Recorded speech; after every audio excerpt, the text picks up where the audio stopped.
Kita sapa terlebih dahulu. Assalamualaikum. Waalaikumsalam warahmatullahi wabarakatuh. Baik, salawatnya Bapak. Allahumma sholli ala sayyidina Muhammad wa ala ali sayyidina Muhammad. Dengan Bapak siapa, dari mana Pak? Ashraf Ramadan. Dari mana? Bekasi. Batam. Dari Batam Izin Bapak. bertanya Bu ya. Dari mana? Bekan atau Pekan? Dari Bekasi, Bekasi. Bu ya, Bekasi. Hah? Dari Bekasi. Bekasi. Baik. Bekasi. Silakan bisa langsung bertanya Pak. Izin bertanya Bu ya. Silakan. Untuk masalah patung Bu ya. Apa? Masalah patung. Tato. Taib. Iya. Bahwa membuat patung yang berbentuk 3 dimensi haram. Buya pernah sampaikan beberapa bulan yang lalu dalam sebuah kitab. Bagaimana dengan kesenian wayang kulit dan wayang golek, Buya?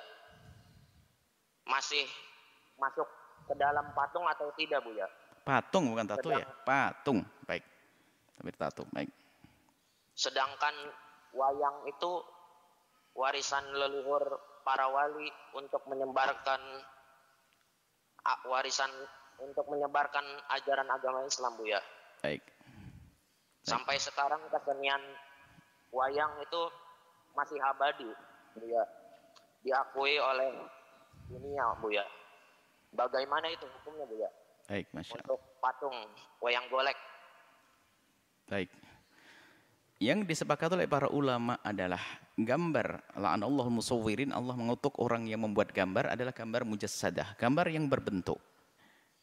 Kecuali boneka kecuali untuk boneka anak kecil. Gambar yang berbentuk mujassadah itulah yang dikatakan haram, tapi dari yang bernyawa. Kalau yang tidak bernyawa enggak. Sesuatu yang utuh dari yang bernyawa dalam bentuk utuh itu disebut patung itu. Apakah kucing, binatang, pokoknya bernyawa. Yang berbentuk itu yang disepakati keharamannya. Adapun gambar yang tidak berbentuk khilaf di antara para ulama.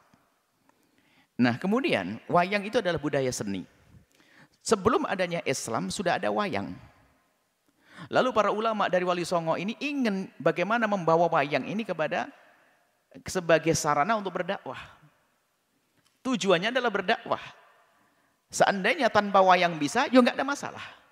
Cuman karena wayang adalah seni yang satu betul-betul masyarakat yang lagi disenangi dan sampai hari ini pun masih banyak penggemarnya. Kita tidak bicara tentang penggemar hari ini. Pada saat itu bagaimana para wali itu melihat wayang. Termasuk dipelopori oleh Sunan Kalijogo. Wayang ini adalah budaya yang orang bisa berkumpul di situ. Makanya beliau masuk dakwah melalui pewayangan ini. Sehingga wayang itu banyak kisah yang dirubah. Kisah syiriknya adalah dirubah. Termasuk di dalamnya adalah dimasukkan kisah Bagong, Semar, Norogareng, Petro. Itu adalah sebetulnya untuk menghilangkan kesyirikan. Karena di situ kan dalam pewayangan itu kan diambil dari kisah Hindu-Buddha itu tentang Bharatayuddha, tentang Ramayana dan sebagainya itu. Kemudian bagaimana? Kan di situ selalu ada dewa-dewa. Dewa itu kan Tuhan selain Allah. Cuman di situ telah dikemas oleh para ulama-ulama itu adalah zaman itu adalah bagaimana agar kesyirikan di dalam dunia pewayangan sudah tidak ada. Ini dari masalah keyakinan. Sehingga di situ ada tokoh-tokoh namanya tokoh Punakawan. Ini adalah tokoh tambahan yang tidak pernah ada sebelumnya. Tadi tokoh Punakawan ini adalah bangsa manusia tapi punya kebijakan. Jadi dewa kalau ribut tanya kepada manusia. Ini kan aneh kan? Tuhannya nanti tanya. Ini sebenarnya untuk menghilangkan kesyirikan itu. Nah, jadi itu Semar itu orang yang bijak tapi lihat nanti ada para dewa itu kalau ribut turun ke sini. Ini adalah dari segi keyakinan. Mereka luar biasa para ulama. Cerdas mereka di dalam mengislamkan budaya. Kemudian masalah urusan bentuk wayang. Mereka juga ngerti diskusikan para ulama. Patung adalah haram. Makanya mereka penyet. Jadi menjadi tipis. Bukan bentuk berjasad. Nah ini makanya hendaknya kalau memang harus wayang. Yang wayang kulit ini. Bukan wayang yang lainnya. Cuman namanya seni dari budaya seni yang tidak islami diislamkan, cuman oleh seniman diambil lagi, dikembalikan lagi. Maka kalau ingin menekuni dua pewayangan yang syar'i, tetap dengan prinsip-prinsip seperti itu. Ceritanya harus ada disisipkan pesan-pesan kemuliaan. Tentang Tuhan, tentang Allah. Dewa-dewi itu adalah hanya sekedar kisah yang meramaikan dalam kisah tersebut, tapi di situ harus bukan dianggap sebagai Tuhan. Dan itu dilakukan para orang-orang yang ngerti agama. Dimulai daripada Wali Songo yaitu Sunan Kalijogo. Jadi gambar yang sifatnya tipis itu kan kulit namanya tipis, itu bukan digolongkan sebagai mujasad. Itu ada makna, ada maksud di balik itu semuanya. Kenapa tipis? Makanya hendaknya ya ini, harusnya ini yang hendaknya kalau ingin menggunakan seni wayang. Kalau sudah berbentuk itu kembali kepada permasalahan tadi. Karena yang tidak diperkenankan adalah gambar-gambar yang berbentuk berjasad. Jadi kami himbau kepada para seniman-seniman wayang, hendaknya kembali kepada apa yang telah ditata oleh ulama-ulama terdahulu kita Wali Songo. Kisah-kisahnya harus kisah membangun, bukan memprovokasi, bukan mengajari jelek, tapi membangun keimanan di dalamnya.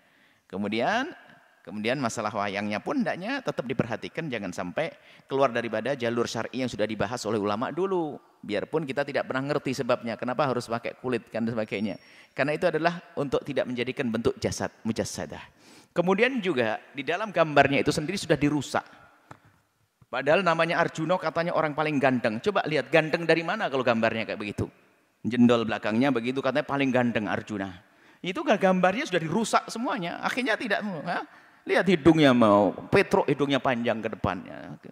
Macam-macam begitu. Dan ini sudah pengen dirusak daripada supaya tidak kepada kesyirikan yang namanya patung atau kesalahan keharaman yang namanya patung. Jadi seperti itu. Jadi kami himbau seni pewayangan selagi masih bisa digunakan untuk berdakwah, gunakan untuk berdakwahkan, tapi pertama harus itu dari sisi keyakinan di dalamnya, kisah-kisahnya harus benar-benar disesuaikan dengan syariat Islam. Kemudian masalah wayangnya seperti itu. Kemudian daripada pelengkap-pelengkapnya karawitan adalah seni musik adalah. Kemudian yang lain misalnya sinden dan sebagainya hendaknya diperhatikan supaya jangan sampai di situ ada orang buka aurat dan sebagainya. Kalau memang budaya ini masih sangat digemari di sebagian masyarakat untuk kita bawa kepada Islam. Ini kepada prinsip dakwah sebetulnya. Cuman nanti setelah umat ini adalah sudah keluar daripada ini, nggak perlu lagi kembali misalnya. Caranya yang lain, ceramah begini, langsung tutup poin dapat ilmu. Kan begitu. Itu kan untuk orang awam, menarik orang awam, dimasukkan. Orang awam itu bukan saja orang yang nggak ngerti ilmu. Mungkin profesor, doktor nggak pernah belajar agama. Tapi karena dia hobi wayang, dengar dari pewayangan jadi belajar. Profesor, doktor, ilmu ekonomi kan awam juga dalam agama. Dengar wayang, tak tahu wayangnya ada pesan-pesan. Maka di situ adalah bisa dibenarkan yang demikian yang ini ya. Maka ayo kita sebaiknya terjalin komunikasi antara dalang-dalang itu dengan ustadz supaya saling sinergi. Dalangnya karena mungkin belajarnya kurang banyak ya, mungkin setiap cerita yang mau disodorkan ada terseh kepada kiai. Ini boleh enggak begini. Bahkan mungkin kiainya suruh melihat seperti apa nanti agar yang kurang ini. Tapi siap dibenahi, maka insya Allah dia dalang Sunan Kalijogo lagi. Seperti itu. Ini itu masalah pewayangan. Wayang adalah budaya dan seni seperti yang lainnya. Sarana untuk menghibur orang, kalau memang itu adalah menjadi kebiasaan orang fasik maka haram, tapi kalau kebiasaan orang umum fasik dan tidak fasik menggunakan menjadi bebas. Hanya yang perlu diperhatikan adalah isinya. Siapa yang melaksanakan, di mana tempatnya, itu kan harus kita perhatikan. Apa yang diisinya, apa yang diucapkan, di mana melaksanakannya, kapan waktunya, ya kan?